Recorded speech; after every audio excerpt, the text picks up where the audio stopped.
One of the things I've been working on this week is my grinder table. It's a pretty basic setup. Most of the stuff I've had for a long time. These are pretty inexpensive grinders, just set up differently. I got a wire wheel here with a fine brush and a knotted brush for heavy rust removal and paint and stuff like that. Got a little grinder here for my sharpening tool bits, drills and stuff. This is a new acquisition here. This is a 2x42. This is a Palmgren belt sander.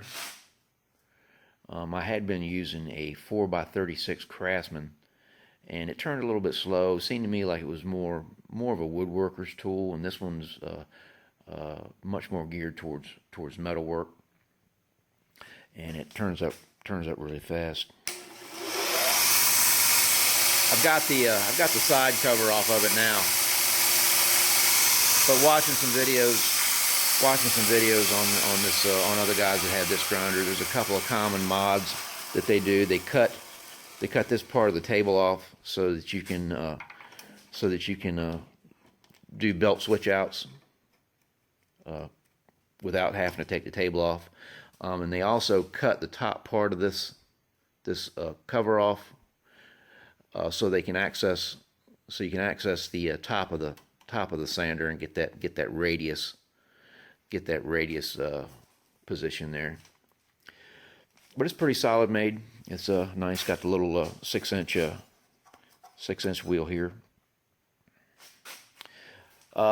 This one here, this is a little variable speed, like mini grinder that I got at Harbor Freight.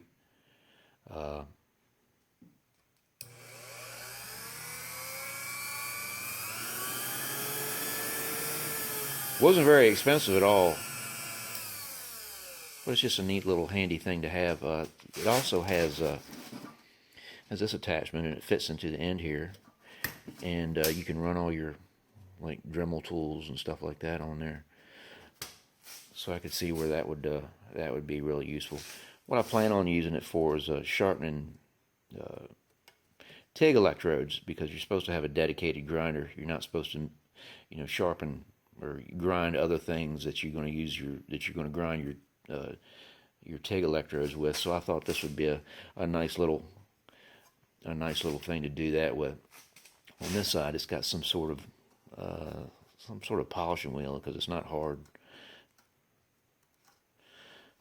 But like I said, it didn't cost very much at all. I mean, like $35 or something like that for that setup. This is an old grinder that I've had around for a while, and I wanted something that I could polish with. So I got it set up with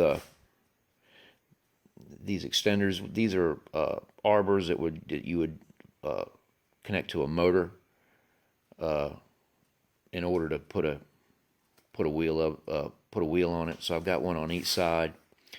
This is a Scotchbrite wheel. So it's this stuff here made into a wheel, and it does a nice job for polishing. But man, they're not cheap. It's kind of pricey for those wheels.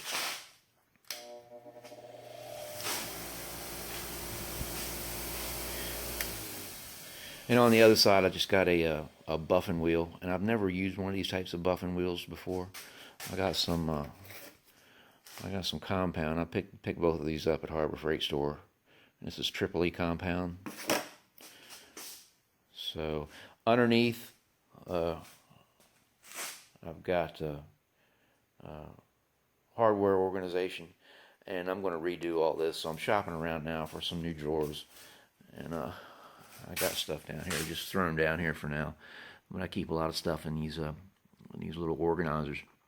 But I'm probably going to be transferring most of that to drawers and have a nice little setup for hardware down there. So I'll look at my grinding table setup. All right, I got a new tool post for the 12x36. It's a Dorian. This lathe that came with a quick change tool post. It was the piston type, and I just kind of wanted to get a really nice tool post for this lathe.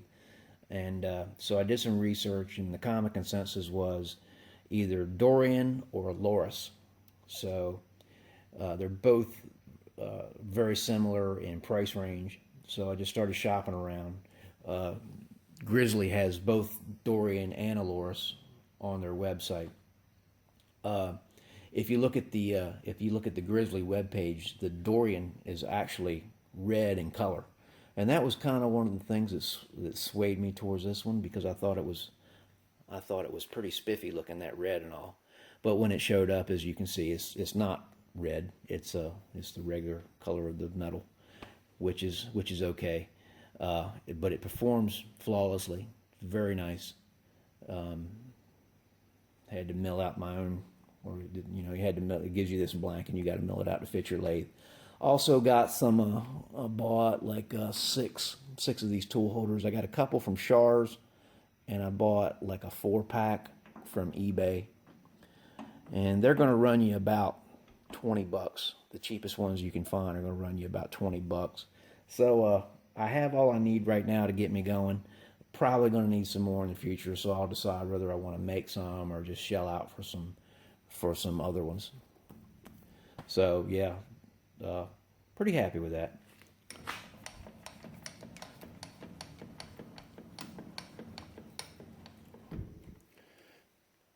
Also got a chuck for the tailstock. It is a keyless chuck. I got this one from Shars. It's holds a 5/8, has a 5/8 chuck. I got the heaviest taper that I could. I figured, why not? So I could choose whatever arbor, and this is a Morse 3 to whatever, and you get a choice of. So I went ahead, and I'm not sure, I can't even remember what it was now, but it's the thickest one of all of them. So I figured, you might as well, have as much meat on this arbor as you can. But this thing is very nice, and it wasn't very expensive at all. I mean, it's the knurling on it is perfect looking. It is very, very nice. It works. It's very smooth. It works very well, and I wouldn't be able to tell this one from one that cost, quadruple. Maybe somebody else could, but I can't. But very pleased with that. It's a very nice little piece. So there's some new accessories for the 12x36. All right, we got a new tool acquisition. This is a 6-inch rotary table from Grizzly. Has a Morse taper, number 2 in the center. And I guess it has all the standard features on it. It's got this little locking thing here where it disengages the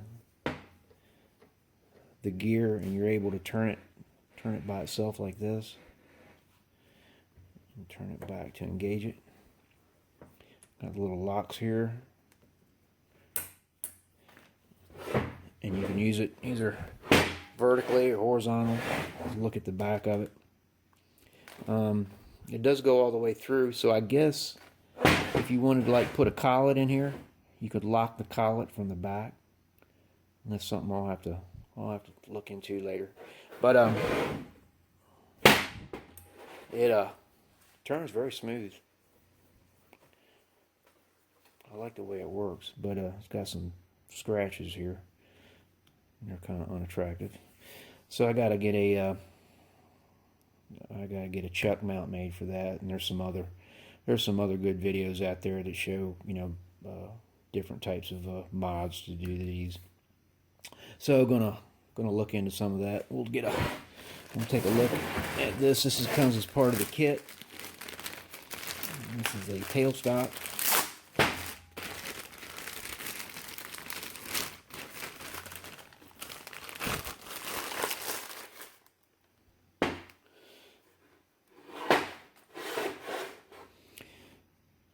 So that should be nice.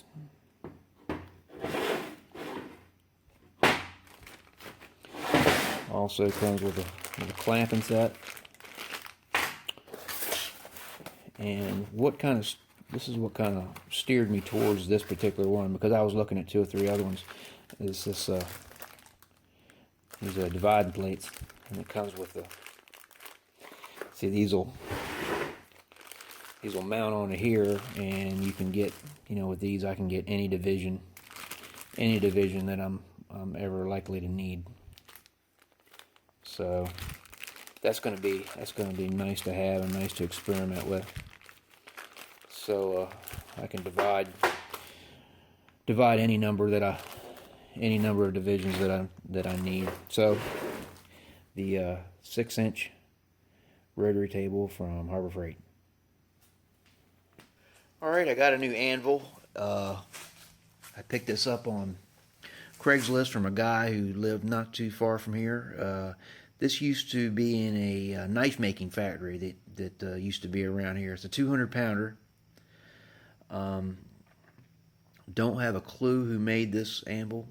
I don't know anything about it because there's no markings. There's some numbers, but there's no markings on the side. There's a weight on this side, and there's a couple of very hard to see numbers on the other side. So I'm not sure, you know, the year or the manufacturer, but it's in pretty decent shape. The face isn't terrible, but it's not even, so I'm probably going to go ahead and reface that, clean it up, and make a stand for it. This is my old anvil that I've been using. I've had this for about 15 years or so. It's a Fisher 100-pound anvil, and sometimes I'm glad to have a heavier anvil, because sometimes when you hammer on this one, it'll move around the floor a little bit.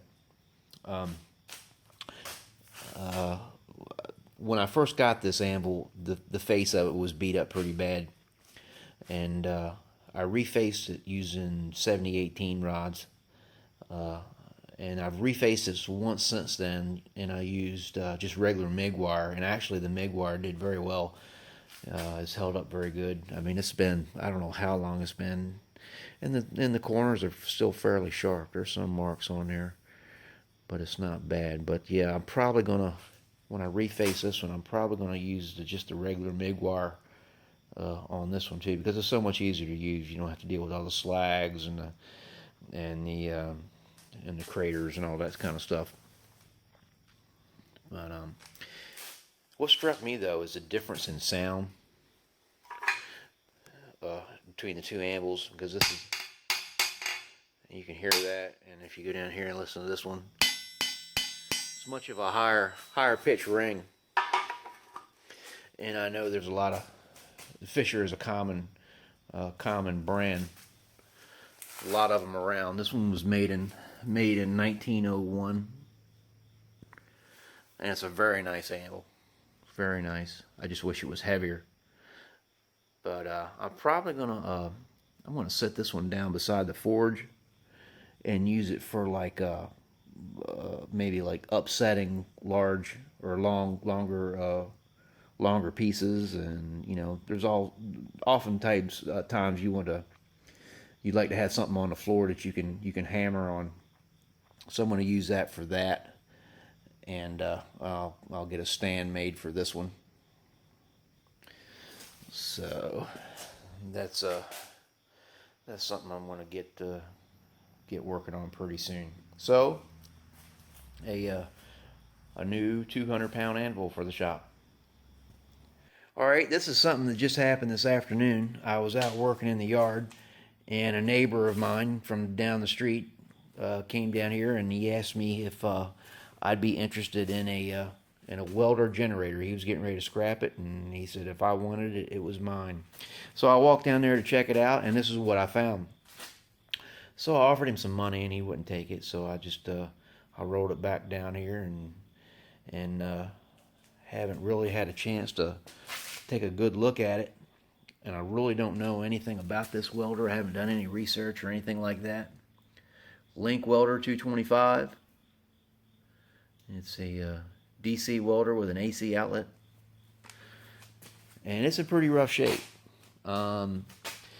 He said it was running before it was left out in the elements, by somebody else, and then he reacquired it from the guy, and this is the condition that he got it back in. I think it's been outside for a while, and I think it may have been through a flood. But like I say, it's pretty rough shape. It's got some holes. I mean, it's nothing that's not fixable. I tried pulling on the string down there, and it's not turning. So I don't know if I could get that engine freed up or not. But if I was going to do a restoration on this, I'd probably go ahead and take the engine apart and clean it up. And the only concern that I have is with the generator. What condition the generator is in, and I don't know if that would be worth getting fixed, if it'd be worth putting that much money into this or not. But as far as the machine goes, I think it's a pretty neat machine. I certainly wouldn't mind having a portable welder for the shop. But yeah, so this may be a future restoration project. So we'll have to see on that. So I think that's about all the clips I'm going to include in this episode. So that's the video. And thanks for watching.